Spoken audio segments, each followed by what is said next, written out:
Hello, this is Mr. Capert. I'm going to show you how to create a part in Inventor in this video, specifically the purple part that is shown on your worksheet. First, you need to open Inventor. So you'll go down to this bottom bar, search bar. This is not the right one. This is the viewer. You cannot create parts in here. It's just used to view files. You need the big long Autodesk Inventor Professional 2016 English. Must open up that one.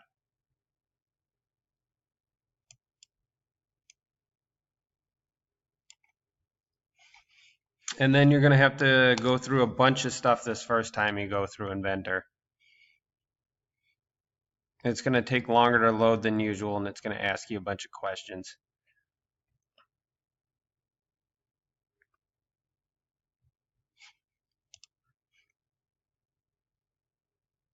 And you're going to start working. You could try to start learning if you have time at some point and you want to learn some other things, but this is what this video is for, is to help you just start working.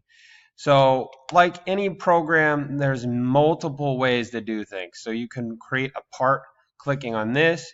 You can do this drop down, new, and part. Eventually you guys are going to do a drawing and an assembly. So just know that there's multiple ways. Right now I'm just going to use this button because it's huge and it's right in front of me. So click on that. It will load.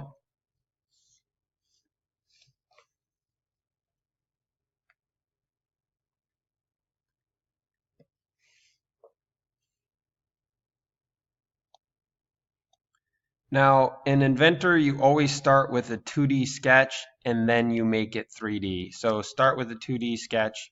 Doesn't matter which plane you choose. I typically go for this plane for whatever reason. Now, the part that I have, I'm going to start with the main shape of it, the largest shape that's on one level. So for mine, it's that stair step one. So it goes up by 0.75. And then one thing, if you have a mouse, you can hold down the scroll wheel and it'll pan.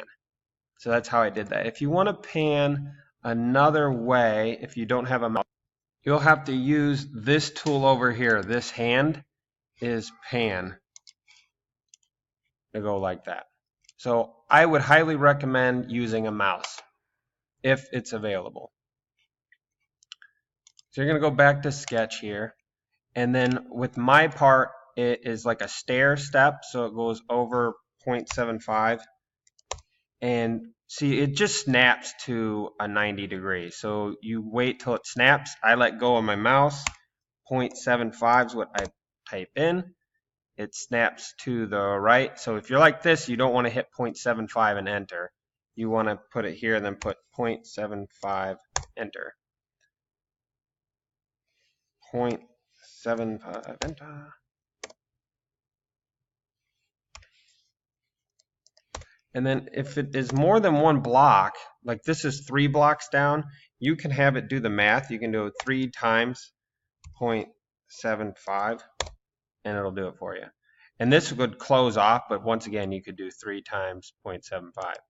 So now that you have a 2D shape, you always have to finish sketch.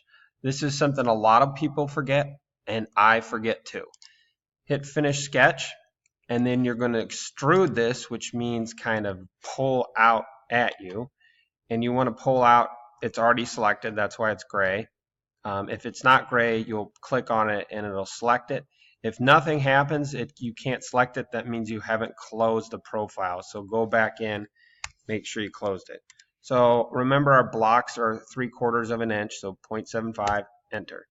Now, what I do is to orbit like this, you hold shift and the scroll wheel down at the same time. Hold them down.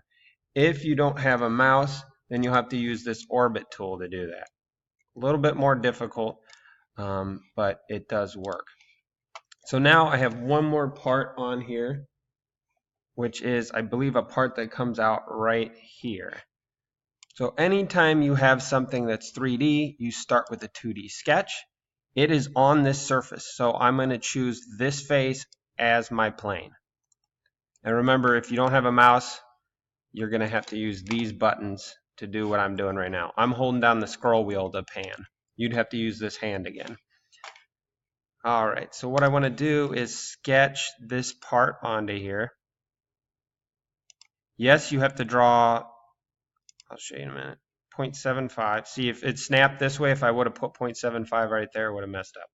0.75.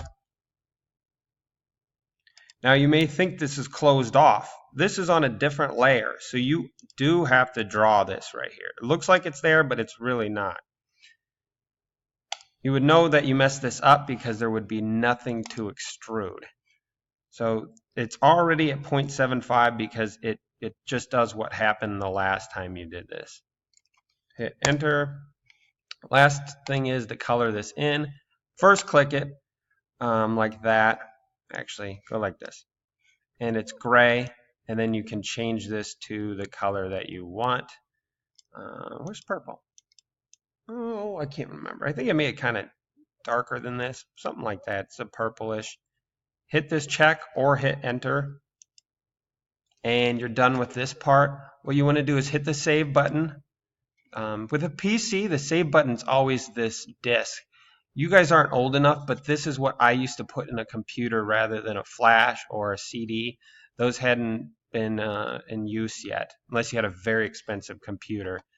So what you want to call this is, well, first, find your H drive. And I don't think I have an H drive. No. So you'll find, oh, I do have an H drive. All right, cool. What you want to do, and if you don't do this, I'm not going to feel sorry for you, is create a new folder, Puzzle Cube. You're going to have a lot of things that you're going to model in this class, so you want everything in here.